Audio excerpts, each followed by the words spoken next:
नमस्कार, स्वागत है आप सबका दिन भर के तमाम बड़ी और अहम खबरों के साथ मैं हूं कवींद्र। शुरुआत हेडलाइन से। मॉनसून सत्र के लिए प्रधानमंत्री ने सभी दलों से मांगा सहयोग। कांग्रेस, सुषमा, वसुंधरा और शिवराज के इस्तीफे पर अड़ी कांग्रेस, सरकार का इनकार। भूमि अधिग्रहण विधेयक पर संसदीय समिति अगस्त में सौंपेगी रिपोर्ट। दूसरी बार मिला एक्सटेंशन, सहमति बनाने में जुटी सरकार।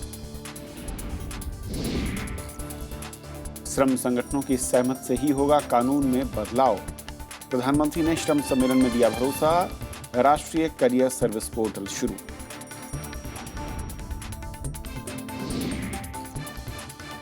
व्यापम घोटाले में एसआईटी और एसटीएफ दाखिल कर पाएंगे आरोप पत्र। सुप्रीम कोर्ट से मिली इजाजत। मृतकों को श्रद्धांजलि की मांग पर मध्य प्रदेश विधानसभा में गतिरोध। और उत्तर भारत में बारिश और भूस्खलन से आफत। उज्जैन, इंदौर समेत मध्य प्रदेश के कई शहरों में बाढ़ के हालात। ज्यादातर नदियां खतरे के निशान से ऊपर। और आइए देखते हैं पहली खबर।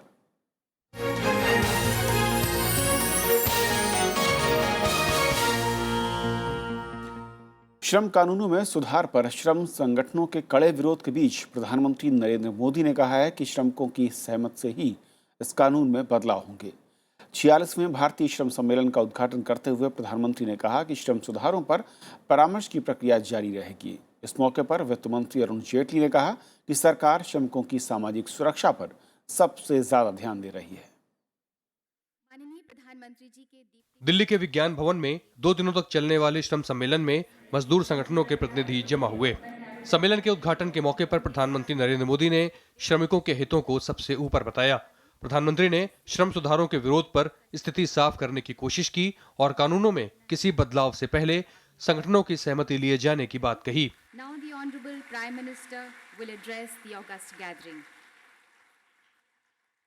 समस्याओं का समाधान करने में हम कोई न कोई रास्ते खोलते चलेंगे और सहमति से कानूनों का भी परिवर्तन करना होगा। कानूनों में कोई जोड़ना होगा, कुछ निकालना होगा, वो भी सहमति से करने का प्रयास करते ही रहना चाहिए। निरंतर प्रक्रिया चलती रही है, आगे भी चलती रहने वाली है। प्रधानमंत्री ने कहा कि उद्योगों, उद्योगपतियों, सरकार और श्रमिकों के हितों के बीच सामंजस्य होना चाहिए। प्रधानमंत्री ने इस बात पर भी अफसोस जताया कि देश में अप्रेंटिस यानी कारखानों में प्रशिक्षण लेने वाले प्रशिक्षुओं की संख्या बहुत कम है। उन्होंने उद्योग जगत से युवाओं को अधिक से अधिक मौके देने की बात कही ताकि उनकी संख्या 3 लाख से बढ़ाकर कम से कम 20 लाख की जा सके। चीन में अप्रेंटिस की संख्या लगभग 2 करोड़ है। प्रधानमंत्री ने इस दौरान नेशनल करियर सर्विस पोर्टल का भी उद्घाटन किया। इसके अलावा सरकार ने श्रमिकों की समस्याओं के समाधान के लिए वित्त मंत्री अरुण जेटली की अध्यक्षता में एक उच्च स्तरीय अंतर मंत्रालयी समिति का गठन किया है। वित्त मंत्री ने कहा कि सभी श्रमिकों को सामाजिक सुरक्षा से जोड़ा जाएगा। ये जो सरकार की नीति है कि उन श्रमिकों का कल्याण हो, जो अभी विषय उठाए गए कि मिनिमम वेज जो जमीन की हकीकत है उसके साथ उसका संबंध होना चाहिए, सामाजिक सुरक्षा मजदूर को मिलनी चाहिए और हमारी सरकार की भी नीति है। और इसी वजह से पिछले 14 महीने में जो सामाजिक सुरक्षा देने की योजनाएं आम नागरिक के लिए भी और गरीब नागरिक के लिए भी हमने बनाई हैं, वो अपने आप में एक बहुत बड़ी पहल है। दरअसल रविवार को ही श्रम संगठनों के प्रतिनिधियों ने अपनी 12 सूत्री मांगों और श्रम कानूनों पर चिंता के मामले में प्रधानमंत्री से मुलाकात की थी, लेकिन ये बैठक बेनतीजा रही और मजदूर संगठनों ने 2 सितंबर को राष्ट्रव्यापी हड़ताल पर जाने का फैसला किया है। प्रणब गोस्वामी, राज्यसभा टीवी। और इस पूरी खबर पर और बातचीत करने के लिए हमारे साथ खास मेहमान है जयसिम पासन, जो कि assistant professor institute for studies in industrial development से। आपका स्वागत है जयसिम। सबसे पहले तो इस सरकार जो कह रही है कि वो श्रमिकों के लिहाज से जो उनके लिए फ़ायदेमंद हैं वो कानून बनाने जा रही है, उनसे बातचीत करेगी, लेकिन एक तरफ श्रमिक संगठन जो हैं, जितनी भी लेबर यूनियंस हैं, वो इस सरकार पर ये आरोप लगाती हैं वो कि प्रो इंडस्ट्रियलिस्ट है। क्या हकीकत दिखती है आपको? इसमें 2 चीज़ है। एक है सरकार ट्रेड यूनियन से कंसल्टेशन कर रही है या नहीं, वो एक है। और ट्रेड यूनियंस का कंप्लेन है कि सफिशिएंट कंसल्टेशन नहीं कर रही है। वो एक बात है। दूसरी बात है कि सरकार pro industrialist, pro business line ले रही है। हाँ, सो दोनों है। और ट्रेड यूनियंस जिस तरीके से उनका कंप्लेन है कि हमसे कंसल्टेशन नहीं हो रहा है, और हमने देखा है, मुझे लगता है कि सरकार कंसल्टेशन नहीं कर रही है, वो तो श्योर है। एंड जनरली लेबर लॉस का हो या जो भी हो, उसका डायरेक्शन आप देखेंगे तो प्रो बिजनेस ज़रूर है। आज का प्राइम मिनिस्टर का कहना है कि प्रो लेबर भी करेंगे, लेकिन उनको डेमोन्स्ट्रेट करना पड़ेगा, दिखाना पड़ेगा कि प्रो लेबर कैसे होगा। बट अभी तक ये लगा कि कंसल्टेशन थोड़ा कम है, और अभी तक जो भी स्टेप्स लिया है इन्होंने, pro business, pro enterprise, pro employer है। और जो सरकार ये कह रही है कि हमने पिछले जब तक का कार्यकाल है सरकार का 1 साल के ऊपर का, उसमें सरकार का दावा है कि उसने लेबर के जो सोशल एस्पेक्ट हैं उनको लेकर कई सारी योजनाएं दी हैं, और उस दिशा में वो आगे बढ़ती दिख रही है। उसका ये दावा है कि वो लेबर के लिए बेहतर काम करना चाहती है, दिखना चाहती है। अब तक जो स्कीम्स लेकर आई, चाहे पेंशन्स की हो या सैलरी को लेकर हो या फिर हेल्थ बेनिफिट्स को लेकर हो, आपको लगता है कि ये वाकई कारगर होती हैं या फिर थोड़ा बहुत मदद करती नज़र आती हैं लेबर की? कुछ तो छोटा मोटा स्कीम तो है, एंड अच्छे स्कीम्स हैं, लेकिन आगे जो करना चाहते हैं, बिग टिकट, बड़े चीज़ जो करना चाहते हैं, उसके बारे में थोड़ा चिंता है। फॉर एग्जांपल, ये स्मॉल फैक्ट्रीज एक्ट जो प्रपोज किया है, चाइल्ड लेबर एक्ट का जो चेंजेस प्रपोज किया है, अप्रेंटिस एक्ट का भी जो चेंजेस प्रपोज किया है, इनके बारे में हमको थोड़ा सोचना चाहिए। Small factories act for example, क्या 40 वर्कर से कम जब हैं, उन पे कोई लेबर लॉ लागू नहीं होगा। हाँ, they will be free of all labour regulation, more और less. So this is very dangerous. This is for worker के हित के लिए है, बोल नहीं सकते हैं। It is very dangerous. Similarly child labour act में क्या मॉडिफिकेशन करना चाहते हैं कि स्मॉल फैमिली एंटरप्राइज में चाइल्ड लेबर इज़ अलाउड, ऐसे रूल लॉ में लाना चाहते हैं। अभी हमारा स्टैटिस्टिक्स देखिए, 90%, 95% हमारे enterprise small and family enterprise होते हैं। सो इसका मतलब आपके सारे एंटरप्राइजेस अदर देन 5% एंटरप्राइज, इसमें आप ऑफिशियली फॉर्मली चाइल्ड लेबर को एनकरेज कर रहे हो। सो दिस इज, मतलब ये थोड़ा डायरेक्शन प्रो वर्कर नहीं रहा। और जब सरकार का ये दावा कि वो तमाम जो श्रमिक संगठन हैं उनसे कंसल्टेशन कर रही है, करेगी, क्या आपको लगता है कि बहुत देरी के साथ उठाया जाने वाला कदम है? इस पर काफ़ी डिले हो चुका है ऑलरेडी। ज़रूर डिले हो चुका है, बट इसमें देखिए, ये प्रोसेस में 3 पार्टीज़ हैं। सरकार है, एम्प्लॉयर्स हैं, वर्कर्स हैं, और वर्कर्स रिप्रेजेंटेटिव ट्रेड यूनियन है। अगर एक पार्टी से कंप्लेन है कि आप हमसे कंसल्टेशन नहीं कर रहे हो, तो उनको साथ में लेना इज़ गवर्नमेंट्स रिस्पॉन्सिबिलिटी उनका। अभी तक नहीं किया है, एंड प्रपोजल है कि स्ट्राइक पे जाएंगे। तो इसका मतलब one party is not satisfied, government has to satisfy that party, and it is important. Workers का पार्टी जो है, जो लेबर यूनियंस हैं, इनको सेटिस्फाई करना इज़ अ मिनिमम रिक्वायरमेंट। तो क्या ये कहा जाए जैसे कि अब तक मैं कहूँ कि जो भारत में सरकारों का रुख रहा है, जो ट्रेंड दिखा है नीतियों में, कानून को लेकर, श्रमिकों के लिहाज से अगर कहूँ, वो कभी आपको लगा कि प्रो लेबर होता दिखा है, या उस दिशा में सरकारें आगे बढ़ती नज़र आई हैं, या सिर्फ महज आश्वासन, वादे देखते हैं लेकिन हकीकत कहीं उससे उलट होती है? वैसे क्वाइट ओपनली एंटी वर्कर भी है, ऐसा नहीं है कि प्रो वर्कर दिखा के और कुछ कर रहे हैं। क्योंकि जो मैंने small factory and child labour act for example कहा है, और राजस्थान में जैसे चेंजेस लाए हैं स्टेट गवर्नमेंट लेवल में, ये तो ओपनली एंटी वर्कर है, प्रो वर्कर तो नहीं है। बट एक है सिंप्लीफाइंग, रैशनलाइजिंग, बहुत सारे लेबर लॉज हैं, बहुत सारे पुराने लॉज हैं, इनको साथ में लाना, सिंप्लीफाई करना। आज प्राइम मिनिस्टर ने कहा पुअर वर्कर्स, गरीब वर्कर को भी समझ में आना चाहिए, ऐसे करेंगे। सो इसमें वो लगता है कि जो बात है, ओपन स्पीच है, और जो इंटेंशन, एक्चुअल इंटेंशन है, अलग है। इसमें तो दिखाई दे रहा है इंटेंशन अलग है। और जो सिस्टम है, मैं कहूँ कि लेबर के हितों की मैं कहूँ कि सेफ्टी के लिए या फिर उनके हकों की लड़ाई की लड़ने के लिए जो लेबर कमिश्नर तैयार किए गए डिस्ट्रिक्ट लेवल पे जो अलग अलग सिस्टम होता है, क्या वाकई वो इतना आसान दिखता है, वहाँ पर वाकई मदद दिखती है, या फिर वो महज सिर्फ एक मैं कहूँ कि आउट ऑफ जाकर एक बॉक्स बना दिए गए जहाँ पर आप कंप्लेन रजिस्टर करा सकते हैं लेकिन वहाँ से कोई हेल्प नहीं मिलती उस तरह की? ये इसमें दो चीज़ है। एक है कि हमारे पहले से एक सिस्टम था, वो सिस्टम ठीक से चल नहीं रहा था। इंफ्रास्ट्रक्चर ऑफिसर्स का एक सिस्टम था, वो ठीक से नहीं चल रहा था, उसको ठीक करने का एक है। दूसरा है नया टेक्नोलॉजी, ऑनलाइन ये सब इस्तेमाल करके और कुछ करना।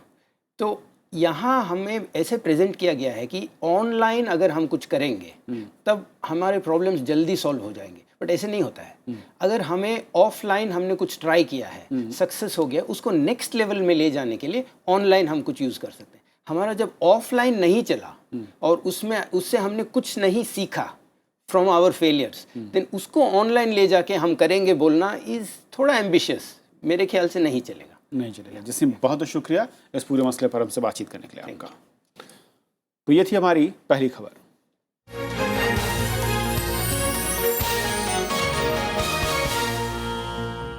और ब्रेक के बाद आगे दिखाएंगे 3 हफ्ते के बाद ग्रीस में खुले बैंक।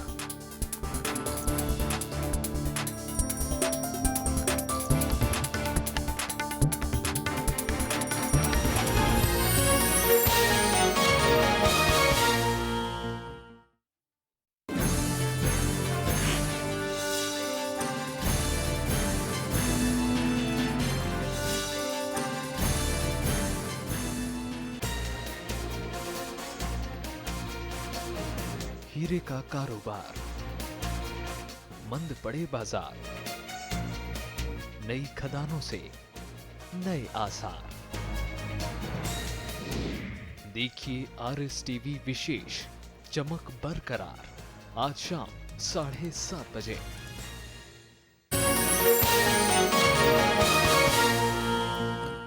कल से संसद का मानसून सत्र शुरू हो रहा है और केंद्र सरकार ने विपक्ष को भरोसा दिया है कि सभी मुद्दों पर चर्चा होगी। हालांकि सर्वदलीय बैठक में भूमि बिल, ललित मोदी प्रकरण और व्यापम घोटाले जैसे मुद्दों पर गतिरोध दूर होता नहीं दिखा। कांग्रेस सुषमा स्वराज, शिवराज और वसुंधरा के इस्तीफे पर अड़ी हुई है, तो सरकार ने इन इस्तीफों से इनकार किया है। इन दो तस्वीरों से मानसून सत्र को लेकर केंद्र सरकार की तैयारियों का अंदाजा लगाया जा सकता है। संसदीय कार्य मंत्री वेंकैया नायडू की ओर से बुलाई गई बैठक में प्रधानमंत्री नरेंद्र मोदी ने सभी मुद्दों पर चर्चा की पेशकश की है। प्रधानमंत्री ने जोर दिया कि संसद की कार्यवाही चलाना सभी की जिम्मेदारी है। उन्होंने भूमि विधेयक को आगे बढ़ाने में सहयोग की अपील की। आशा व्यक्त किया पार्लियामेंट में सार्थक चर्चा हो, देश के हित में हम सब लोग मिलकर काम करें, सरकार कोई रचनात्मक सुझाव आए तो उसके बारे में चर्चा करने के लिए तैयार है। हालांकि कांग्रेस सत्र के दौरान ललित मोदी प्रकरण के साथ ही व्यापम घोटाले पर भी सरकार को घेरने की पूरी तैयारी में है। ट्रांसपेरेंसी का वादा किया था, लेकिन ये अंधकार जो आज हो रहा है देश में, इसके लिए गवर्नमेंट को रिस्पांसिबल होना और पार्लियामेंट से पहले जो लोग ललित गेट में इन्वॉल्व हैं और जो व्यापन में इन्वॉल्व हैं उन पर कार्रवाई करनी चाहिए। सरकार ने किसी के भी इस्तीफे से साफ इनकार कर दिया। The Honorable Minister for External Affairs has volunteered that she would come and would like to speak on the subject which is being raised, the wrong interpretations which are being given. And Sushma Swaraj ji in the party in the party meeting has expressed that she would like to come and explain. JDU और Samajwadi party समेत कई दल संसद के चलने के पक्ष में दिखे। सदन चलेगा, लेकिन सरकार जो है वो चर्चा को होने दे। चर्चा जो अपोजिशन चाहे, वो जो रूलिंग यानी ट्रेजरी बेंचेस है, वो उसको होने दें।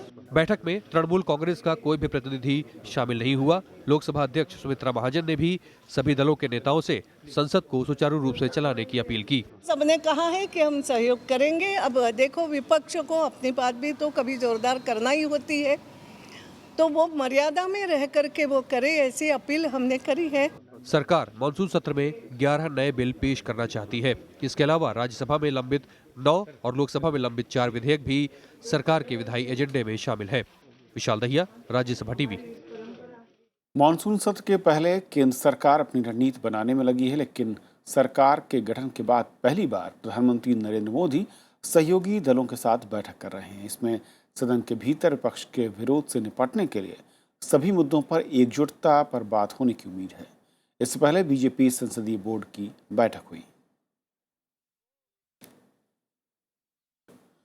और इस बैठक पर नजर रखे हुए हैं हमारे सहयोगी संवाददाता श्याम सुंदर। श्याम, किस तरह की रणनीति दिख रही है, क्योंकि विपक्ष के तेवर खासे तीखे दिख रहे हैं और जिन मुद्दों को लेकर विपक्ष इस्तीफों की बात कर रहा है उसको लेकर संसद के इस सत्र में ऐसा लगता है कि सरकार के सामने कई बार मुश्किलें आ सकती हैं।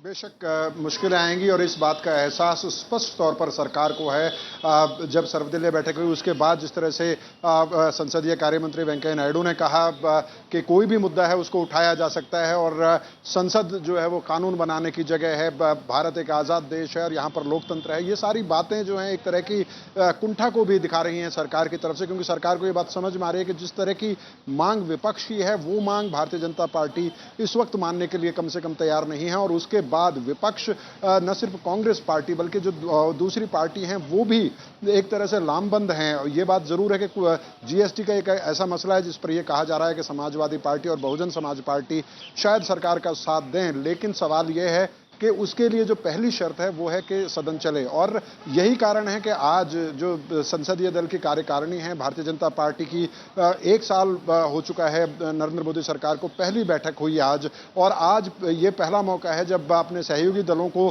प्रधानमंत्री ने मानसून सत्र से तुरंत पहले, एक दिन पहले बुलाया है चर्चा के लिए। और सरकार पूरी तरह से ये कोशिश कर रही है कि कोई बीच का रास्ता निकल पाए जिससे कि कम से कम जो संभव बिल हैं, सरकार की कोशिश होगी कि अगर कोई रास्ता निकल सकता है कम से कम जीएसटी पास करा लिया जाए, क्योंकि सरकार को इस बात का स्पष्ट एहसास है कि न सिर्फ ये कि कई अहम विधेयक पास नहीं हो पाएंगे बल्कि एक परसेप्शन बनेगा कि एक स्पष्ट बहुमत के साथ आई हुई सरकार जिसने अच्छे दिनों का वादा किया, जो ईज ऑफ डूइंग बिजनेस की बातें कर रही हैं, जो मेक इन इंडिया की बातें कर रहे हैं, लेकिन अगर कानून बनाने में वो संसद में सफल नहीं होते हैं तो अध्यादेशों के सहारे सेंटीमेंट को बहुत लंबे समय तक पॉजिटिव रखना मुश्किल होता है। और एक जो परसेप्शन न सिर्फ कॉर्पोरेट वर्ल्ड में बल्कि पूरे देश में भी बनता है और ये हमने यूपीए के जमाने में भी देखा था, तो ये बहुत अहम होगा सरकार के लिए कि किसी तरह से संसद में गतिरोध टूट सके।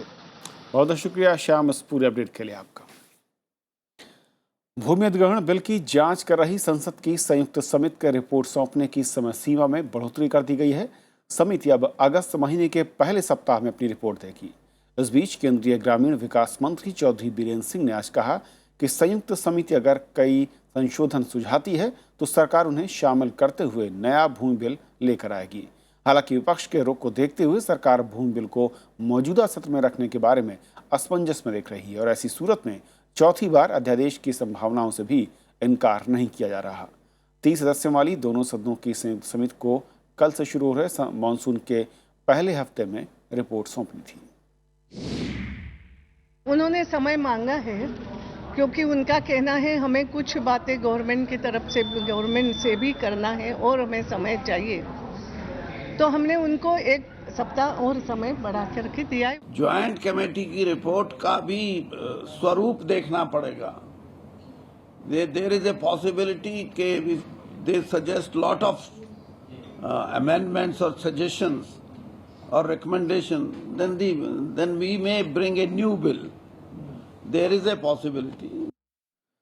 वस्तु और सेवा कर यानी कि जीएसटी पर बनी राज्यसभा की सिलेक्ट कमेटी ने आज अपनी रिपोर्ट सौंप दी। बीजेपी सांसद भूपेंद्र यादव की अध्यक्षता वाली समिति की रिपोर्ट को इसी हफ्ते राज्यसभा के पटल पर रखा जाएगा। हालांकि मुख्य विपक्षी पार्टी कांग्रेस और वाम दलों ने विधेयक पर अपनी आपत्तियां जताते हुए डिसेंट नोट दिए हैं।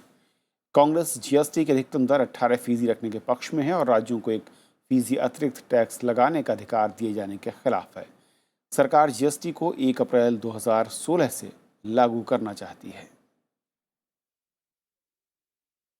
संसद के मानसून सत्र के एक दिन पहले वाम दलों ने आज दिल्ली के जंतर मंतर पर एनडीए सरकार के खिलाफ प्रदर्शन किया और ललित मोदी प्रकरण, व्यापम मामले और छत्तीसगढ़ के पीडीएस मामले की निष्पक्ष और सुप्रीम कोर्ट की निगरानी में जांच कराने की मांग की है। सीपीएम महासचिव सीताराम येचुरी ने कहा है कि प्रधानमंत्री नरेंद्र मोदी इन मामलों में घिरे केंद्रीय मंत्रियों और मुख्यमंत्रियों को जांच पूरी होने तक पद से हटाएं। वाम दलों ने आरोप लगाया कि सरकार संसद के मानसून सत्र को सुचारू तरीके से चलाने को लेकर भी गंभीर नहीं दिखती। बात साफ है, ये घोटाला है। इसके अंदर आरोपी खड़ा किए हैं, कैबिनेट के मंत्री है, मुख्यमंत्रियां हैं, और व्यापम घोटाला है जहां पर अपराधीकरण और भ्रष्टाचार, इन दोनों का एक बहुत ही डेडली कॉकटेल बन रहा हुआ है। तो इन सब पे जांच हो, न्यायालय के आदेश में जांच हो, और जब तक ये जांच पूरा नहीं होता, जिन पदों पे वो मंत्रियां हैं, लोग हैं, वो अपने पद से हटे। आज मीटिंग में हमने स्पष्ट रूप से कहा, जिस तरीके की एजेंडा सरकार ने पेश किया, इससे साफ नजर आता है, थोड़ा अनुभव जिसको है पार्लियामेंट का, साफ नजर आ रहा है संकेत कि सरकार चाहती है कि ये सत्र ना चले। सीबीआई की याचिका पर सुनवाई करते हुए सुप्रीम कोर्ट ने एसआईटी और एसटीएफ को व्यापम मामले में आरोपियों के खिलाफ चार्जशीट दायर करने की इजाजत दे दी है। शुक्रवार को इस मामले में सुनवाई होगी। उधर व्यापम मामले को लेकर मध्य प्रदेश विधानसभा के मानसून सत्र का पहला दिन अवरोध की भीड़ चढ़ गया। कांग्रेस ने मुख्यमंत्री शिवराज सिंह चौहान के इस्तीफे की मांग की है। सुप्रीम कोर्ट में सोमवार को व्यापम मामले से जुड़ी सीबीआई की याचिका पर सुनवाई हुई। कोर्ट ने अपील मंजूर करते हुए व्यापम घोटाले में एसटीएफ और एसआईटी की जांच को जारी रखने का आदेश दिया। कोर्ट ने कहा कि सीबीआई के सभी मामलों को अपने हाथ में लेने तक एसटीएफ जांच और चार्जशीट दाखिल कर सकती है। कोर्ट ने ये एग्री किया है कि अगले 2-3 दिन में जिनका भी टाइम पीरियड एक्सपायर हो रहा है, उसके अंदर वो चालान पेश कर सकते हैं, और ये अब केस उन्होंने हियरिंग के लिए फ्राइडे को लगा दिया है। तब सीबीआई आकर ये भी बताएगी कोर्ट में कि अब उनको टोटल टेक ओवर करने में कितना टाइम लगेगा। सीबीआई की दलील है कि व्यापम मामले में 185 एफआईआर दर्ज हैं। ऐसे में सभी मामलों की जांच संभालने में 6 हफ्ते तक का समय लग सकता है। अगर एसटीएफ और एसआईटी आरोपियों के खिलाफ 90 दिन में चार्जशीट पेश नहीं करती तो आरोपियों को जमानत मिल सकती है। उधर मध्य प्रदेश विधानसभा के मानसून सत्र के पहले दिन व्यापम मामले पर गतिरोध हुआ। कार्यवाही शुरू होने पर कांग्रेस ने दूसरे दिवंगत लोगों के साथ व्यापम घोटाले से जुड़े हुए लोगों को श्रद्धांजलि देने की मांग की, जिनकी संदिग्ध मौत हुई थी, जिसके बाद सदन में अवरोध खड़ा हो गया और कार्यवाही मंगलवार तक के लिए स्थगित कर दी गई। बीजेपी ने विपक्ष पर इस मामले में राजनीति करने का आरोप लगाया है। जिसको यूनेस्को श्रद्धांजलि दे चुका, उसको मध्य प्रदेश की विधानसभा देने में घबरा रही है। मुख्यमंत्री विदा हो, किसी और को चार्ज मिले तो ज्यादा अच्छा है। हम सदन चलाना चाहते हैं। बिल्कुल बेवजह राजनीति कर रहा है। जब तक सीबीआई की रिपोर्ट नहीं आती कुछ कहना ठीक नहीं। सुप्रीम कोर्ट ने 9 जुलाई को व्यापम मामले की जांच सीबीआई को सौंप दी थी। सीबीआई इस मामले में अब तक 12 एफआईआर दर्ज कर चुकी है। विपिन चौहान, राज्यसभा टीवी। छत्तीसगढ़ के पीडीएस मामले की सीबीआई जांच को लेकर दायर याचिका पर आज सुप्रीम कोर्ट में सुनवाई हुई। याचिका में मामले की निष्पक्ष जांच पर संदेह जताया गया। इस मामले की अगली सुनवाई सोमवार को होगी। छत्तीसगढ़ में पीडीएस मामले की एंटी करप्शन ब्यूरो जांच कर रही है और कांग्रेस ने इस मामले के तार मुख्यमंत्री रमन सिंह के रिश्तेदारों से जुड़े होने के आरोप लगाए हैं। कोर्ट ने कहा छत्तीसगढ़ हाईकोर्ट जाओ। हमने कहा कि छत्तीसगढ़ हाईकोर्ट जाने का कोई इसमें औचित्य नहीं रह जाता, क्योंकि हम मामले की सीबीआई जांच की मांग कर रहे हैं। और ये जो स्कैम है, क्योंकि इसमें हाई लेवल के लोग इन्वॉल्व हैं, लोकल पुलिस या एंटी करप्शन ब्यूरो जो वहाँ का है वो इसमें उचित कार्रवाई नहीं कर पाएगा, और इस मामले की पूरी तह तक जानने के लिए सीबीआई जांच होना जरूरी है। उत्तर भारत में बारिश का कहर जारी है। मध्य प्रदेश के कई शहरों में बाढ़ के हालात हैं। कई जिलों में स्कूलों में छुट्टी घोषित करनी पड़ी है, तो उत्तराखंड में भूस्खलन के चलते कई जगहों पर लोग फंसे हुए हैं, जबकि उत्तर प्रदेश में कई नदियां खतरे के निशान के आसपास हैं और कई इलाकों में पानी का भराव हो रहा है। तो बारिश, बिजली गिरने और बाढ़ में करीब आधा दर्जन लोगों की अब तक जान चली गई है। ये नज़ारा है मध्य प्रदेश के उज्जैन का। पिछले 24 घंटे में यहाँ 444 मिलीमीटर बारिश हुई है। क्षिप्रा नदी उफान पर है। बारिश ने कई इलाकों को टापू में तब्दील कर दिया है। निचली बस्तियों में पानी घरों में भर गया है। फंसे हुए लोगों को निकालने के लिए नाव का सहारा लेना पड़ा। रेलवे ट्रैक पर पानी भरने के बाद 14 ट्रेनों को रद्द करना पड़ा, जबकि राजधानी भोपाल समेत मध्य प्रदेश के कई दूसरे शहरों में भी यही हाल है। पिछले 24 घंटे के अंदर लगभग 14 इंच की बारिश हुई है और इस बारिश से जनजीवन प्रभावित हुआ है। निचली बस्तियों में पानी भरने की स्थिति और उन लोगों को जो निचली बस्ती के क्षेत्र में बाढ़ से प्रभावित हुए हैं, उन लोगों को निकालकर सुरक्षित स्थान पर पहुंचाने के लिए निरंतर प्रयास जारी है। इधर झारखंड में बाढ़ से 9 बच्चों समेत 10 की मौत हो गई। उत्तर प्रदेश के मिर्जापुर में बिजली गिरने से 3 लोगों की मौत हो गई, जबकि सोनभद्र में भी बिजली गिरने से 2 लोगों को जान गंवानी पड़ी। गंगा और घाघरा नदियां उफान पर हैं। पूर्वी उत्तर प्रदेश के कई इलाकों में बाढ़ का खतरा बना हुआ है। बाढ़ ऐसा है कि अभी पानी जो है कि वृद्धि पर है, तेजी पर इस समय बाढ़ जो अपने तेजी पर है, गंगा अपने तूफान पर मतलब बढ़ रही है। दूसरी तरफ उत्तराखंड में बारिश की वजह से लोगों की दिक्कतें बढ़ती जा रही हैं। रास्तों पर पानी भरने और भूस्खलन की वजह से चार धाम यात्रा को कई बार रोकना पड़ा है। ये स्लाइडिंग जोन है, इस वजह से यहाँ पे कल शाम को टूट गया था। उसके बाद यहाँ पे गाड़ियों की कुछ कतारें लग गई थी, स्वाभाविक है। और सुरक्षा के दृष्टिकोण चूँकि श्रीनगर थोड़ा सा कहीं ना कहीं सुरक्षित है और जो यात्रीगण आते हैं चार धाम से तो उनके लिए ठहरने और खाने की व्यवस्थाएं भी अच्छी है। इस वजह से इन लोगों को हमने श्रीनगर में ही रोका है। जम्मू कश्मीर में बारिश से कई जगह बाढ़ और भूस्खलन के हालात हैं। गुजरात और राजस्थान में भी लगातार बारिश हो रही है। राजधानी दिल्ली में भी बारिश का पानी सड़कों पर जमा हो गया। इससे दफ्तर जाने वाले लोगों को परेशानियों का सामना करना पड़ा। Bureau report, Rajya Sabha TV. तो खबरों के इस बुलेटिन में भी इतना ही। नमस्कार।